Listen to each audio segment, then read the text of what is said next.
Nakivale in southern Uganda looks like any other dusty rural African town. What's remarkable is that almost none of its 113,000 residents is Ugandan. Ethiopia. All of these school children and their parents are refugees. Congo. All told, 13 nations are represented in this crowded school, their families fleeing conflicts across a wide swath of East Africa and finding haven in what must rank as one of the world's most hospitable countries to refugees.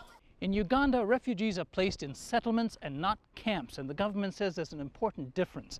Camps tend to confine people, whereas in Uganda, when refugees arrive, they're issued legal IDs that entitle them to move freely anywhere in the country, to find a job, start a business, put their children in school. Refugees in rural areas are given a small plot of land to farm. Others migrate to the urban areas. Somalis are among the earlier arrivals in recent years. Their enclaves in the capital, Kampala, are well established with small businesses and mosques, a predominantly Muslim community in a mostly Christian nation. Mohammed Abdi runs this grocery store with his partner, Zahara Hassan. We have many Ugandan customers and we are friends.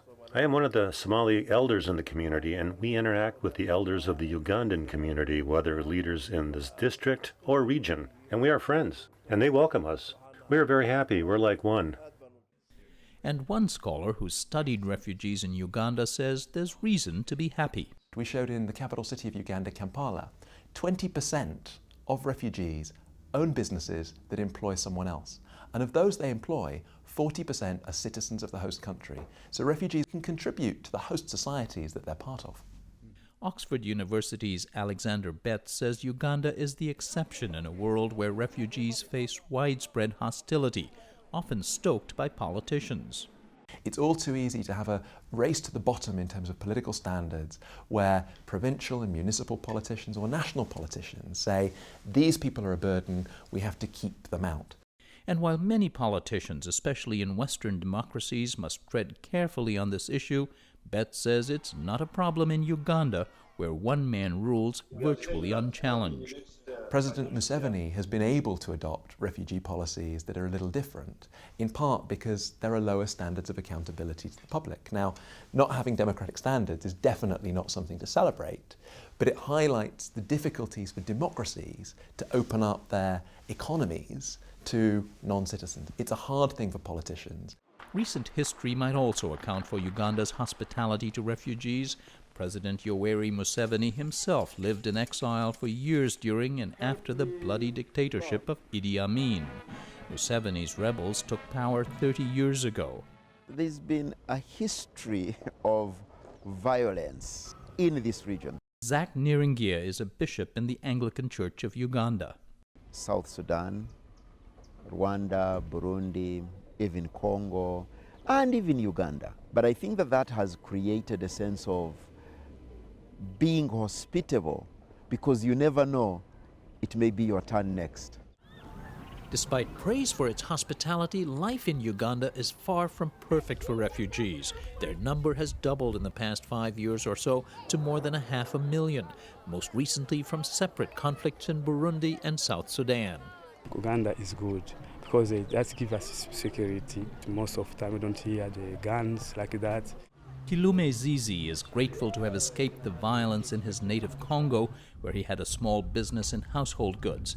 He hasn't been able to re-establish here and barely scrapes by on minimal food rations for his wife and 5 children. And you get 1 kilogram per person? Yeah, 2 cups. 2 cups? Yeah, that's 1 kilogram. For how long? That's 1 month. Many refugees, like Ababesh Gebrselassie, remain haunted by the ordeal that brought them here. One day, my husband was killed, my son was killed, and also my daughter. A son and daughter died in their escape from Eritrea, part of the exodus of hundreds of thousands from a country notorious for human rights abuses. Her son-in-law made it to Libya, but died in the Mediterranean. Gebrselassie survived the journey of thousands of miles on foot and on trucks with her then 6-year-old twin son and daughter. But she made a wrenching decision to leave 2 older teenage children behind. I feared that we all would die, like my son who was shot.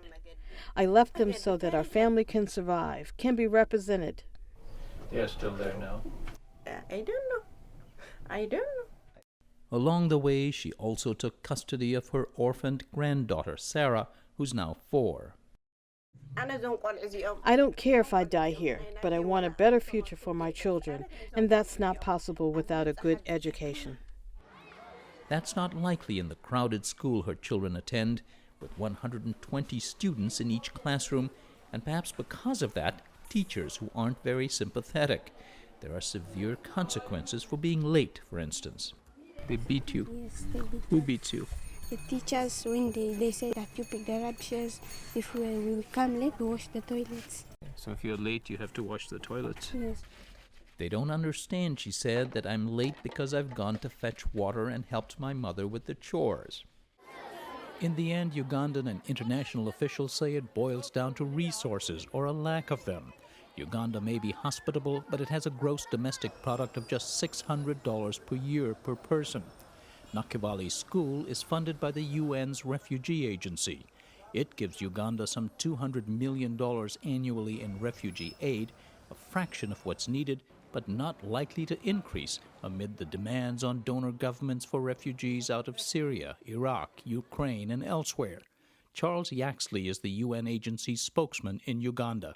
Around the world, humanitarian financing is arguably at breaking point. Currently, humanitarian appeals for South Sudanese and Burundian refugees in Uganda, both of those appeals are severely underfunded. We've received less than a quarter of the money we need for 2016, and that leaves real gaps in our humanitarian response.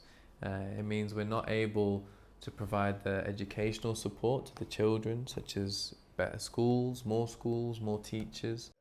That does not bode well for the future of Abebesh Gebrselasie's twins, who shared their dreams in halting, shy English. What would you like to do when you grow up? When I grow up, I want to be a doctor and to help my mother. How about you, David? What would you like to do when you grow up? I wish to be a pilot, man. You want to be a pilot? Yeah. Yes. Where would you like to go? I would go every place, like America, like that, everywhere. America and everywhere. Yeah. Possible, but like their chance of a good education here, with lottery-like odds. America admitted 70,000 refugees last year. The UN says there are 65 million displaced people in the world today. For Religion and Ethics News Weekly, this is Fred de Sam Lazaro in Nakivale, Uganda.